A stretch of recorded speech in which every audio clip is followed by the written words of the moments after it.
ભારત માતા કી જય।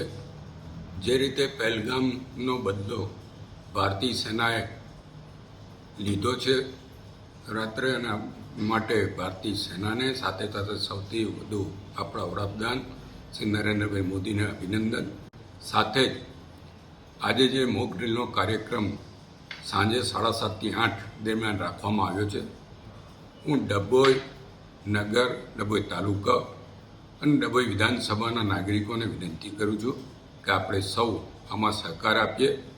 7:30 થી 8 દરમિયાન આપણા ઘરની લાઇટો ચાલુ હોય તો એનો પ્રકાશ બહાર ના જાય એની વ્યવસ્થાઓ ગોઠવીએ।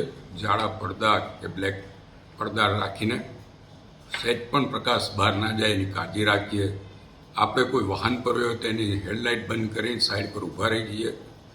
સરકાર તરફથી જે સૂચનાઓ આપવામાં આવે એનું પાલન કરીએ અને સંપૂર્ણ સહકાર આપીએ।